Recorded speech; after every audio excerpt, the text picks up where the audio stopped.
All right, now this is for the have and have not Greenleaf. If loving you is wrong, Pokemon, Disney, CW, Arrowverse, and whatever kind of topic I've covered on this channel in the past couple years. And this is just like a post Thanksgiving, just a video of gratitude, just showing my thanks to everyone who's supported me on YouTube since I got started, or if you came aboard around last, let's say June or July, really when the channel started to take off. And even a more of a bigger special kind of thank you to everyone who's been following me since my WordPress days, doing blogs endlessly during the week for the haves and the have-nots. I went to Twitter, obviously, that's how I got started.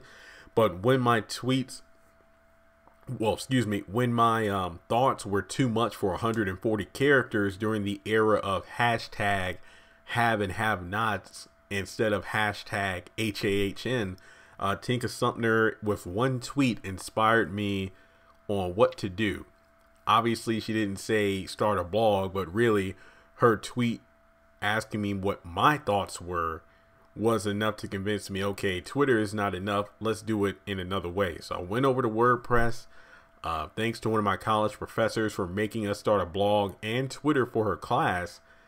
And that's how it all started. Eventually as time went on, went over to YouTube and made a Facebook page, Facebook group, Instagram, Twitter, and here we are now.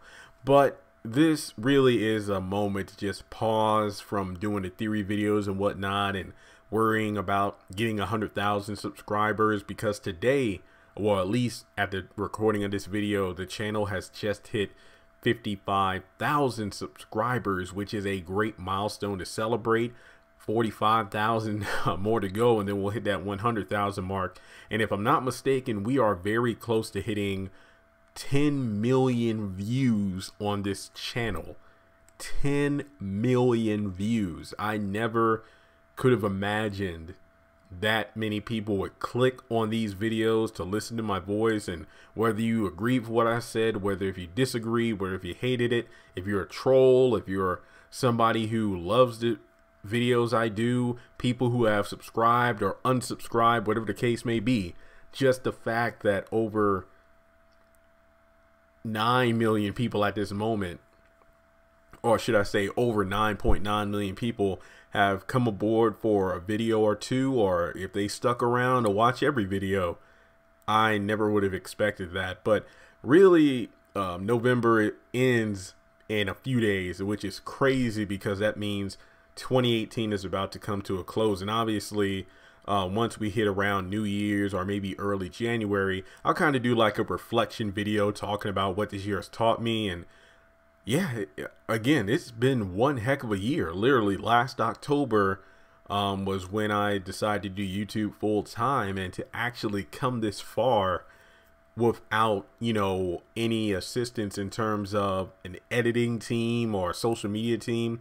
It's just this one guy, a Snowball microphone, Audacity, Windows Movie Maker, a YouTube channel, and the determination of posting my content on all various forms of social media has gotten me to this point. And of course, I couldn't have done it without everyone out there who retweets my videos or shares my videos on social media. And one thing, I really took the time after October 17th of this year, because I'm like, okay, I've been doing this for a full year. Let me kind of reflect what I've been doing that I feel like I'm doing right. What are some things I'm doing wrong?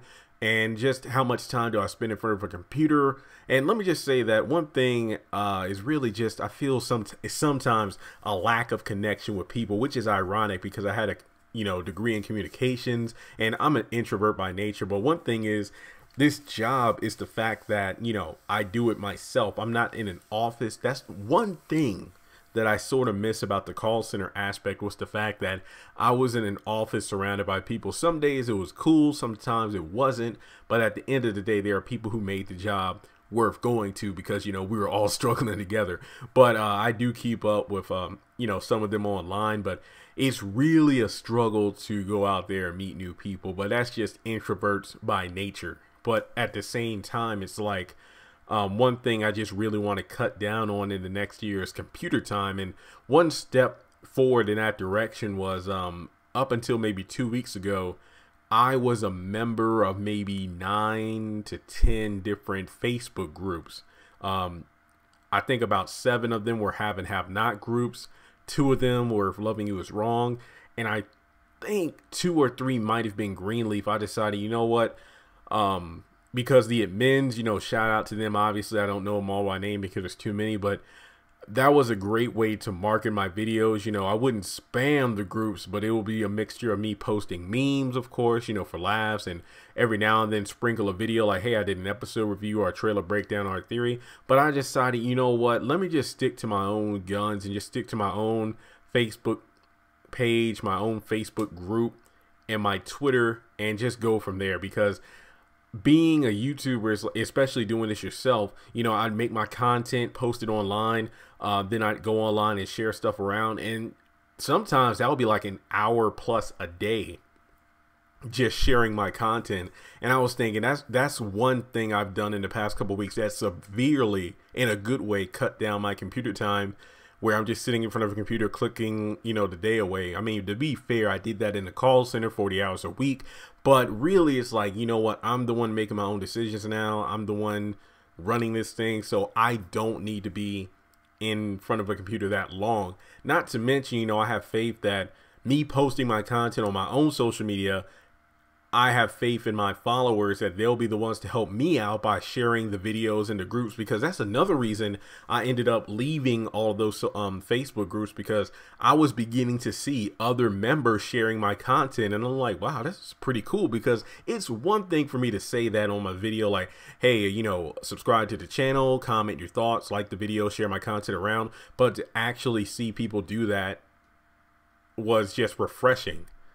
So I decided that's one thing I'll need to do. I'm going to step back, focus on my own social media. And it's actually, I've seen an increase in, you know, members to my Facebook page, not to mention the Dragon Ball Z and the Pokemon Facebook pages I have that I've been severely inactive on for quite some time, because Facebook has changed so much. I remember back in like 2009, 2010, when I started those pages, I could post something and it would get like over 100 some likes and comments.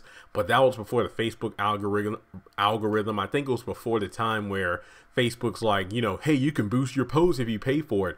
So I was talking about social media before everything needed to be, you know, paid for in order for people to do it. Like, for example, my Dragon Ball Z page has, I want to say maybe nearly 30,000 likes, but I will post something and only a couple hundred people actually see the post, which is stupid, but that's how social media is nowadays. But yeah, it's really been a positive to cut down computer time. On top of that, you know, the fact that the channel is still going strong. I remember earlier this year, I made a name change from Tyler Perry's The Haves and the Have-Nots Review to simply The Haves and the Have-Nots Review, just simply because the Haves and the Have-Nots Review, easier to say. It still gets the point across, because when people type in on YouTube the Haves and the Have-Nots, more often than not, they won't type in Tyler Perry's The Haves and the Have-Nots. Not to mention the fact that I wanted to make it clear this channel is something that is mine. It's something, obviously I'm talking about Tyler Perry's content, but it's just something that I wanted to do, because people just kept on, oh my God, are you Tyler Perry? Do you work for Tyler Perry? No, that is not the case, obviously. And I've made that clear on multiple occasions, but I still get people asking me. Now, to be fair, in their defense, if they never seen my live streams or whatnot, then they would just assume I work for Tyler Perry, or I was Tyler Perry, or I was Jeffrey, because Jeffrey is like the thumbnail for the channel. But at the same time, it's just like, even if I did work for Tyler Perry, do you really think I'll be allowed to do videos like this where I'm doing theory videos and whatnot? Because that's one of the stipulations for actors of almost any show and movie, where they can't do spoilers, you know. But that's the thing, when I started this channel, or even when I was doing my blogs, people assumed I worked for him, because most of the time my theories were on point, where I was creating theories on things that would take 1 to 2 seasons to even pay off. But that wasn't the case. I'm just a fan like everyone else. And one other thing that I've been getting this a lot recently, more than usual. I think it's and this isn't a complaint or signaling out people because I'm not going to say their names, because honestly I forgot, because on YouTube nobody really uses their real name anyway. People were telling me, man, well, your channel is great, I just came across it and I was looking through your playlist, something I would suggest to everyone who's new. And you've been doing this for a while, but at the same time, has Tyler Perry ever contacted you? And obviously the answer is no.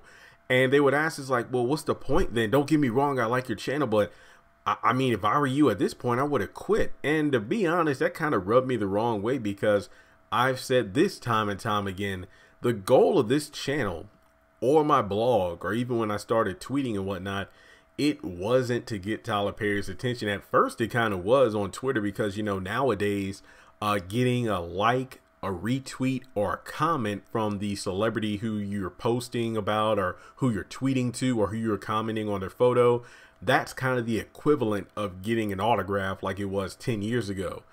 Now, I'm not going to lie, it would be very, very breathtaking to even get a response from Tyler Perry, but that was never the intention of my content. My content was, hey, I'm just a fan of the haves and the have-nots. I want to create like a fan base where we can all come together, you know, fans of the show, and talk about it. We could talk about the good, we can talk about the bad, we could talk about things we wish would happen, you know, the future of the show and whatnot. And that's really, at the end of the day, you know, if I never get a phone call, a tweet, an email, or a chance to visit Tyler Perry Studios, I say it was a success. I mean, we're over 50,000 people strong, not to mention over 8,000 likes on my Facebook page and almost 4,000 people in my Facebook group.